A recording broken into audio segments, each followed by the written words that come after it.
Canal Gameira. Esse canal Gameira aqui, pediram faz tempo esse vídeo e olha, ele está aqui. Esse é um jornal de 1982. Ele fala sobre o crescimento meteórico que os videogames estavam passando na época e como os estúdios de Hollywood começavam a prestar atenção. No final daquele ano ia ser lançada a adaptação do sucesso de bilheterias E.T. o Extraterrestre, um dos jogos mais antecipados e da maior empresa da época, a Atari. Era para ele começar uma nova era de filmes adaptados em games, mas a realidade foi um pouco diferente. Sabe, dizer que ET era um jogo ruim seria como falar que Hitler não era o cara mais simpático do mundo. O jogo foi desenvolvido em cerca de 6 meses para chegar a tempo do Natal. Caraca, foi de 0 a 100 e controles, muito rápido, repetitivo e frustrante. Um completo desastre em todos os sentidos. O que é que eles estavam pensando com esse pixel? A verdade é que foi uma jogada arrogante da Atari. Tem quem diga que eles estavam tão confiantes no sucesso de ET que eles produziram mais cartuchos pro Atari 2600 do que existiam Ataris 2600 no mundo. E aí tem a famosa história de como ela tentou esconder o seu fracasso. E enterrou, isso aqui era uma lenda urbana e na verdade descobriram que ela enterrou mesmo os bagulho e tava aqui, ó. Enterrando de 10 a 20 caminhões cheios de cartuchos em um terreno em El Paso, Texas. A empresa perdeu mais de $500 milhão no ano seguinte e foi vendida logo depois. Até hoje, o jogo é citado como o grande responsável pela quebra da indústria de 1983, que passou de $3 bilhões para cerca de 100 milhões. Claro que o fracasso de ET por si só não foi o suficiente para isso. O verdadeiro motivo foi uma combinação da alta saturação do mercado com um número cada vez maior de jogos nas prateleiras e jogos cada vez piores. Mas mesmo não sendo o único catalisador... Mano, e se a indústria de games não acordar, vai acontecer isso daqui de novo. Por que eu falo isso? Porque é só o lucro pelo lucro hoje em dia.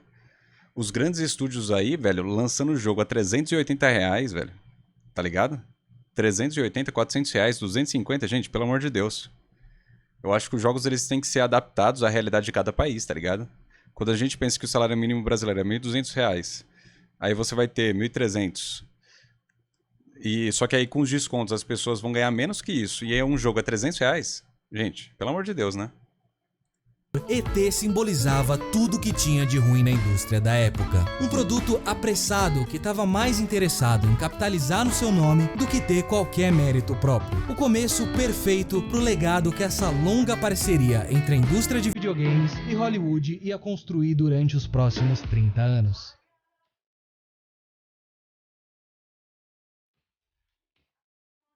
Boa noite, tudo bom? Não é difícil tudo bom, entender o e você, tá apelo bom? dessas adaptações, porque no cinema tudo gira em volta da história, da construção de mundo, dos personagens, e o resultado disso é uma ótima base pronta para os jogos, que por sua vez costumam fazer as coisas a favor do gameplay. E eles dão a oportunidade única de interagir e tocar nesse mundo que até então estava tão distante, de transformar um espectador em protagonista. E isso pode ser algo mágico. Pega a franquia 007, por exemplo. Para muitas gerações, James Bond foi o seu maior ídolo. As mulheres querem ficar com ele e os homens querem ser ele. E não é uma coincidência que existem mais jogos da franquia do que filmes. Em 1997, a sua melhor e mais famosa adaptação foi lançada, GoldenEye 007. Esse não foi só um jogo bom, foi um dos mais importantes e mais influentes da história. Ele provou na época que FPS não eram só coisas para PCs, abrindo caminho para mega blockbusters de consoles como Halo e Call of Duty. E grande parte do seu sucesso era que, além de ser um jogo fantástico, GoldenEye tinha um nome reconhecível. Lá em 82, eram as avós quem compravam ET,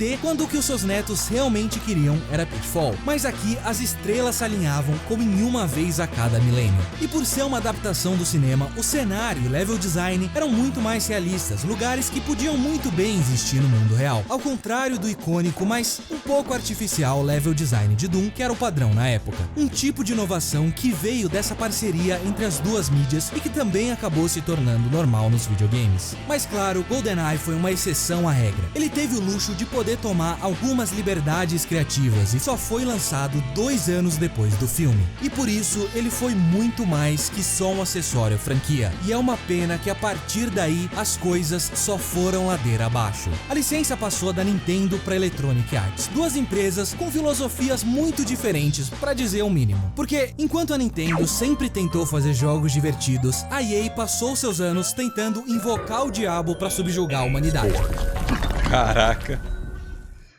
Os próximos jogos da franquia mais seguiam que Nunca lideravam. ouviu falar desse Os jogo? anos Caraca, eu já joguei. 2000 viram um aumento exponencial no número de adaptações do cinema, e um padrão para esses jogos foi aparecendo. Porque pode não 007. parecer, mas adaptações como essas não são nada baratas. Existe uma grande expectativa dos estúdios de Hollywood no quanto esses jogos vão fazer, e muito dinheiro se perde nas promessas e negociações, e por isso o orçamento do desenvolvimento abaixa e a qualidade dos jogos segue. É claro que no final tudo isso ainda vale a pena, só o nome já é o suficiente para garantir um alto número de vendas, especialmente no começo dos anos 2000, onde franquias originais como GTA e Assassin's Creed não tinham a mesma força que algo como Star Wars, Senhor dos Anéis ou James Bond. Depois de alguns anos decepcionantes, mas lucrativos com a EA, a franquia acabou na mão da Activision e a sua primeira jogada foi lançar Quantum of Solace ao mesmo tempo que o filme. Agora, quando Skyfall chegou nos cinemas em 2012, ele não tinha mais um jogo como acompanhamento, porque nos últimos anos adaptações de filmes simplesmente sumiram. De 2000 a 2010, parecia que todo grande blockbuster vinha com a sua própria versão interativa. Fazia parte da estratégia lançar não só um filme, mas sequências, brinquedos, livros. Eu não sei vocês, mas de PlayStation 1, PlayStation 2, eu nunca vi uma capinha original e eu nunca vi uma pessoa com o jogo original. Nunca. Talvez é a realidade que eu vivia, né? Talvez é a realidade que eu... Talvez fosse a realidade que eu vivia. Mas é isso. Mais sequências, brinquedos, livros, quadrinhos e, claro, videogames. Quando o primeiro Harry Potter foi lançado em 2001, ele já tinha um jogo em praticamente todas as plataformas. E todos os seus 8 filmes também foram acompanhados de um jogo com o mesmo nome. E sabe como o Neville foi ficando cada vez mais gatinho ao passar dos anos? Pois é, os jogos fizeram o completo oposto. Os 3 primeiros acertaram em focar no que melhor se traduzia para um videogame. Afinal, que criança não sonhava em receber uma carta de Hogwarts? Se você queria um jogo divertido, criativo e que valia cada centavo do seu bolso, então joga Mario. Mas para adaptações, eles não eram tão ruins assim. Você ia às aulas, aprendia novos feitiços e explorava esse gigante castelo enquanto desvendava os seus segredos e caçava feijões mágicos em troca de figurinhas colecionáveis. Claro, os jogos passavam por todos os pontos importantes dos filmes, com resumos e imagens que assumiam que você já conhecia a história, e a maior parte do gameplay envolvia puzzles fáceis que ficavam repetitivos depois de um tempo. Mas eles te deixavam não só encenar as mesmas cenas, mas viver naquele mundo fantástico por um breve momento. E não me leva a mal, esses não eram nem de longe jogos incríveis, mas comparados ao resto da série e do padrão de adaptações do cinema, eles eram obras-primas. Já o quarto foi por um caminho diferente. Como no cinema, os primeiros jogos da série eram claramente voltados para crianças. Mas quando as coisas foram ficando mais sombrias, com o Harry passando pela difícil fase da puberdade... Olhe pra mim! O que está vendo comigo, hein? Tá de TPM. Os jogos tiveram que se adaptar, porque por todos os méritos desses 3 primeiros, eles foram mais ou menos atualizações um do outro, com a história do filme mais recente e algumas aprimorações em mecânicas e design. Já no quarto, aconteceu uma mudança não só de visual, mas do jogo inteiro. Pra começar, ele era co-op, porque é claro que ele era. E ao invés de explorar os corredores de Hogwarts, aqui você corria que nem um jumento com uma cenoura pendurada na sua frente por infinitas fases lineares, com um foco maior em combate, o que tornava o jogo extremamente repetitivo. E no final de cada missão, você voltava para um menu para poder escolher a sua próxima cenoura. O mais perto de variação aqui eram os desafios do torneio Tribruxo, mas que mesmo assim não passavam de minigames estilo Temple Run. Na época, esse foi considerado o pior jogo da série, e existe uma boa razão para isso. Foi só um ano entre o terceiro e o quarto filme. Enquanto isso seria o suficiente se essa fosse só mais mais uma atualização, como do primeiro pro segundo, todas as mudanças fez com que ele entrasse muito mais em linha com o que se era esperado de algo da sua classe. O problema é que esses jogos nunca têm o tempo que eles precisam para fazer muito mais que isso. Eles são desenvolvidos junto com a produção do filme, se baseando não no filme em si, mas nos momentos, nos visuais e nos lugares que os produtores planejam pro produto final. Já faz um bom tempo que o período de produção de um jogo excede o de um filme. A gente vê delays nos jogos toda hora, mas quando você tem uma data curta e fixa, o resultado não pode ser nada mais que medíocre. Agora, no quinto e sexto jogo, o prazo voltou para 2 anos. E eles foram, sim, jogos melhores, retornando com a exploração e diminuindo a linearidade. E 2 anos é pouco pra fazer um jogo, nessa altura, a mídia inteira tinha evoluído. Os videogames se tornavam cada vez mais sofisticados, e o que podia ser considerado como um jogo satisfatório há 6 anos atrás, já não era mais perto da competição. E talvez isso explique porque os 2 últimos jogos da série... Meu Deus do céu, se jogos dessem câncer, nem isso eles iam conseguir fazer direito. Ai, meu Deus.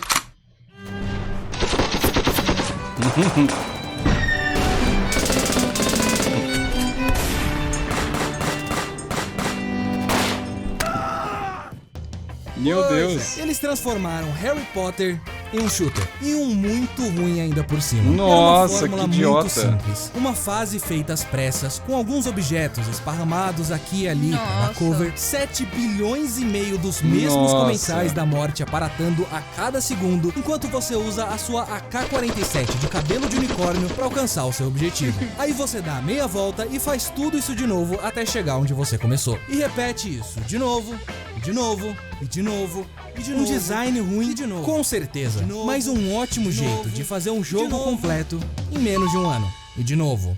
Foi uma pena os jogos de Harry Potter acabarem dessa forma, quando os filmes e os livros se tornavam referências nas suas indústrias. Eles nunca foram tão bons para começar, e quanto mais eles continuavam, pior eles ficavam. Uma tendência que não se aplica só a Harry Potter, mas a todas essas adaptações ao longo dos anos. O tempo de desenvolvimento continuou crescendo na indústria, e nenhum estúdio de Hollywood ia atrasar o lançamento do seu filme por causa de um joguinho. Aquele prazo limitava o que era possível de se criar, e a melhor solução acabava sendo essa: repetição. É um ciclo vicioso, uma alta expectativa de lucro, mas um orçamento baixo, o que leva a um produto ruim e poucas vendas, o que torna o próximo orçamento menor ainda. Chega um ponto onde a qualidade fica tão baixa, ainda mais quando comparada a grandes jogos com nomes cada vez mais reconhecíveis, que essas adaptações simplesmente não valem mais a pena, nem para Electronic Arts, acredite ou não. Bom, tudo vale a pena pra EA, mas não pros estúdios que contratavam a EA. E é por isso que esse tipo de jogo não existe mais em consoles, porque ele nunca foi tão forte como ele é hoje dos celulares. Você não consegue abrir a sua App Store sem ver pelo menos 45 mil jogos licenciados. A plataforma é simplesmente perfeita para adaptações baratas e ruins, mas com nomes que todo mundo conhece. Frozen não recebeu nenhum jogo no PS4 ou Xbox One, mas na Play Store eu tenho quase certeza que tá no termos de serviço da Google que Frozen tem que fazer parte do seu aplicativo. É ridículo, mas eu não tô reclamando. Se é pra ter jogos que não são nada mais que um jeito de conseguir uma graninha rápida, que eles estejam limitados a uma plataforma que cultiva exatamente isso. Porque a boa notícia é que, enquanto os celulares oferecem um risco muito menor, os consoles continuam extremamente lucrativos. E como tubarões sentindo o cheiro de sangue na água, os estúdios de Hollywood nunca vão ignorar algo se há dinheiro envolvido. E eles começaram a perceber que as táticas de antigamente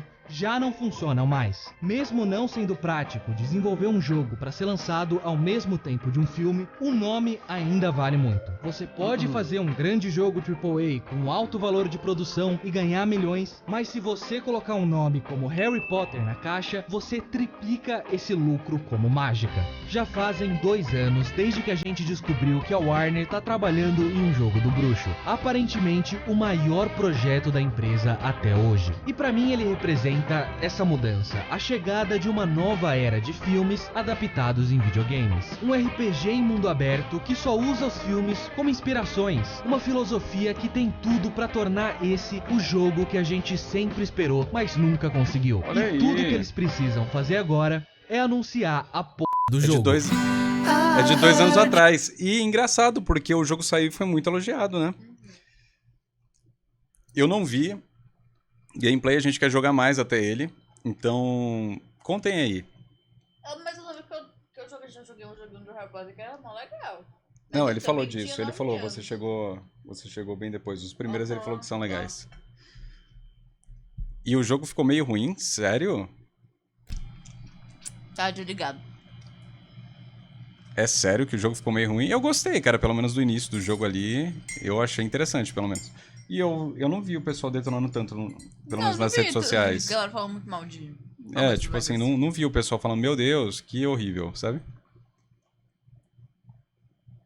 O PC tá com desempenho terrível. Tá, entendi. Isso é um problema que normalmente os jogos têm, né? Que é a otimização dele para as plataformas que eles têm de lançamento, né? É. Infelizmente o jogo é bom? Como assim? Oxi, Mas ó, uma das coisas que decide, gente. uma das coisas que eu acho que é primordial nisso daqui é quem tá certo aqui é justamente a desenvolvedora que vocês vão falar qual é o nome dela, que eu esqueci agora da minha cabeça, que é a que faz o GTA. Por quê? Não importa o tempo. Pode demorar 5 anos, pode demorar 10 anos para lançar a Rockstar. Quando tiver pronto, a gente lança. Falaram Riot. É, foi próximo, hein, Stephanie? A Rockstars, isso. Quando tiver pronto, a gente lança. Isso daí é a principal coisa pra mim, tá ligado? Por quê? É a prova que você consegue sim, com muito planejamento, você pega, vendeu pra caramba um jogo. Você pega esse orçamento e distribui em 6, 7 anos e vai trabalhando de boa nos próximos anos, pagando a galera que tem, e é só você diminuir sua margem de lucro. E mesmo assim você ainda consegue continuar vendendo esse jogo eternamente, se o jogo for bom. Essa é a diferença. Um jogo ruim, você nunca mais vai vender ele. Um jogo bom, eternamente você vai vender ele. Para sempre. Você só vai precisar, basicamente, fazer uma versão remasterizada e você vai continuar vendendo ele. Você vai fazer uma versão... Você vai fazer um remake e você vai continuar vendendo ele. The Sims pra sempre. Tá ligado? Não ia... Aí ela lança The Sims novo todo ano. Não, véi. mas aí é diferente. Isso daí já é uma putaria. Sim. Porque cada patch deles custa 400 Custa reais. muito caro. E É. você tem que comprar pra fazer mais. Isso aí pra mim é errado. Uhum. Eu tô falando assim, pô, você vai ter os jogos ali, você vai, né? É isso. Não, você falou... Eu entendi, você quis falar só de um jogo só, tipo GTA Sim. V, né? É, o jogo GTA V, Mas GTA 4, aí GTA... pegou The Sims e né, o San transformou Andreas, que eu no... tô falando. Sei lá, velho. Não, aí é um exemplo... The Sims Lobisomem, The Sims Sereia, The Sims não sei o que, The Sim. Sims... Ó, do igual o caralho. Jess Duarte, ele falou aqui, ó, GTA V é de 2013, se não me engano, e vende até hoje. Sim. E GTA V, mais do que isso, ele gerou uma comunidade que gerou até o GTRP, tá ligado disso daí. GTA V não morre, cara. É loucura. Isso são 10 anos, gente. 10 anos de um jogo. Então é a prova que sim, dá pra você fazer coisas que tem longa vida. É só você não pensar em curto prazo. E esse bagulho de executivo de empresa que só pensa em dinheiro daqui um mês, tá ligado? Quando, na verdade, se você pensar a longo prazo, você consegue construir uma coisa muito mais sólida. E as empresas verdadeiras e boas são aquelas que não morrem, que vão Nossa. durar muito tempo. Tipo a gente. Eu quero me aposentar em breve quando eu ficar milionário. É isso. Nós somos verdadeiros e bons.